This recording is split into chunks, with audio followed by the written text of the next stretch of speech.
Hello, Anabelle Smith. It's lovely to catch up with you again. How are you? I'm going well, thank you. I'm happy and I'm enjoying life and I'm just doing all the normal things, training, and more training, so it's all going well. Are you excited about getting back into the competition pool this weekend, of course, the Victorian Championships? Yeah, I'm excited. I haven't competed since Commonwealth Games, so it'll be nice to get back into competition mode and getting ready for nationals, so I'm looking forward to it. We haven't spoken to you since Glasgow. How was your experience and how did you feel coming away from those Commonwealth Games? Glasgow was pretty good. I wasn't entirely happy with my results in Glasgow, but I think it was a good learning curve for me to look at how my preparation was and how I felt going into the competition and to learn how to, I guess, adapt better to the way I was feeling. But it definitely wasn't my best competition, but anytime you're on an Australian team, it's obviously a massive privilege to be on that team. You want to try and make the most of it, but every experience comes as a big learning curve and hopefully puts you in better stead for the big one at the Olympics. So, yeah. So, how were you feeling during Glasgow? Was it nerves or tell me what was going through your mind? Yeah, it's always nervous, especially with Commonwealth Games being televised and everyone knowing all about it. Like for diving, obviously World Cup, which we were in China for the week before, is a lot bigger in terms of everything for our sport. So people don't really hear about that. But yeah, with all the pressures, I guess, from coming from outside, but obviously you don't want to try and focus on that. But I guess, a bit of nerves, probably a bit tired after we just had a week and a half in China in like a really hot climate and outdoor pool, and then coming straight away to Glasgow, and we spent a bit of time in Edinburgh before we were actually allowed in our village. So kind of all just went for a really long time, and by the time my competition came around at the end of the Commonwealth Games, it'd been a big few weeks, but I guess as athletes we have to kind of deal with that ourselves anyway. So yeah, definitely a learning experience, and hopefully I'll be better in the future. What was the atmosphere like at Edinburgh? It was the only sport that actually wasn't contested in Glasgow for the Commonwealth Games. Did you still feel like you were part of the Commonwealth Games, or did it feel a little bit strange? Yeah, it was a bit strange because I went to Commonwealth Games in Delhi in 2010, and we stayed in the village, and that was obviously the most exciting thing being at a big multi-sport event, is to be able to interact with all the Australian athletes and stuff. But yeah, so it was a bit weird being in Edinburgh by ourselves because it just felt like another diving Grand Prix competition because we stayed with the divers and that's all we really saw. But I guess we made the most of our situation, and they put on a good sort of mock village for us in Edinburgh, and we had a little food hall and a little games room and stuff. But it definitely wasn't the same as if you get to stay with the whole team. But we were fortunate enough to go into the village a couple of times and stay the night there, so we still got to be a part of it on the opening ceremony night and the closing ceremony. And did you come away from Glasgow or Edinburgh feeling reinvigorated, or did it take you a little bit to get back into it once you got home? Yeah, it took me a little bit of time to get back into it because obviously, like, I wasn't really happy with how everything ended, so I was kind of in a bit of a bad mind frame, and I had to kind of pick myself back up. And I also had a big change. I moved back home to Melbourne, so a lot of things had changed and I had to get back into training and settle back at home. So it took a while to get used to, but I feel like I'm definitely back in the groove now, and I'm looking forward to the things to come. And is this a long-term move now, Belle? You think that that Melbourne is where you'll base yourself now leading into Rio? I'm not sure. I mean, right now I'm happy what I'm doing and where I'm at, so I just take every day as it comes and see where I end up, but I'm definitely happy being here at the moment. And in terms of your program in future, obviously the synchros there, the individuals there, and those two events, you'll continue to focus on both?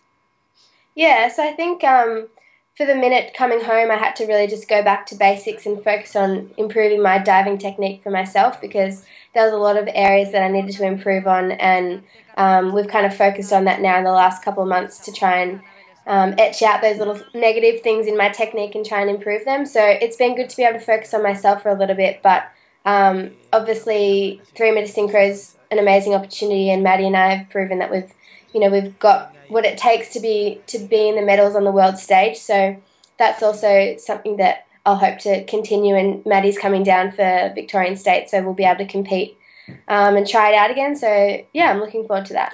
And we've obviously seen, I mean, Dominic and Matthew were a great example of two divers who don't live in the same city, but managed, they won a gold medal in the synchro. So that shouldn't hold too many fears for you, not living in the same city as your synchro partner.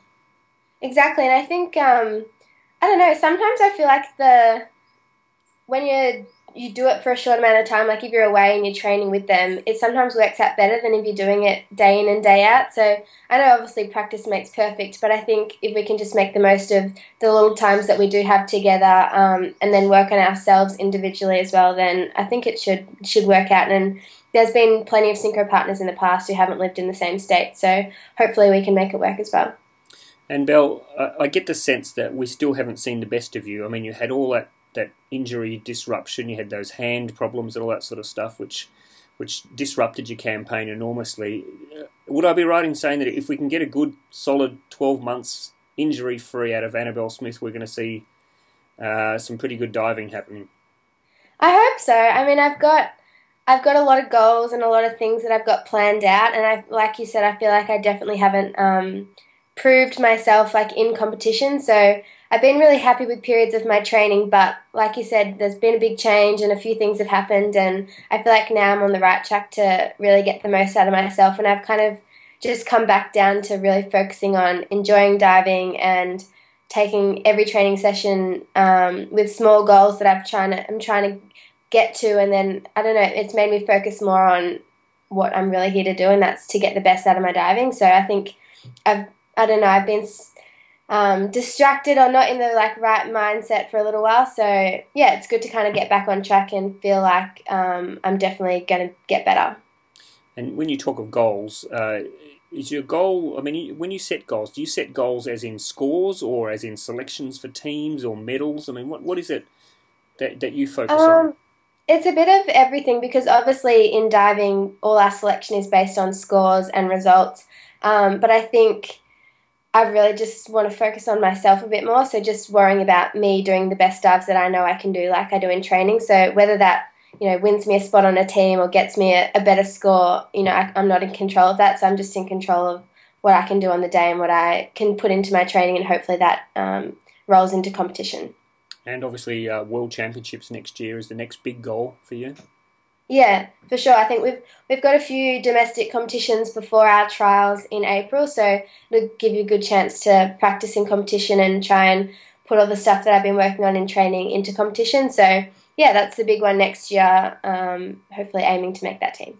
And just a final question, in the 3 metre, obviously, if you go back a couple of years ago, it was sort of you and then daylight to the rest. It was, you sort of had the field to yourself. Just in the last little bit, we've had Madison Keeney come through, we've had Esther Quinn come through. It's a really crowded field now, which I suppose is good for someone like you. It pushes you. It makes you really need to be on your game all the time. Yeah, it's definitely not easy to make a team for women's 3 metre at the moment. There's a lot of depth, which I guess is very good for the sport and good for diving in Australia. But yeah, it makes it tough, but I guess it makes it even better when you finally do make a team and know that you've had to beat, a really talented field to get there. So it does make you work hard, and it's obviously great for our sport. So it doesn't bother me too much. Well, Belle, good luck this weekend in the Victorian Championships, and then of course the Australian Championships later on next month. Good luck in that, and hopefully we're going to see you up on the podium and diving again for Australia in the World Championships next year. Thank you very much.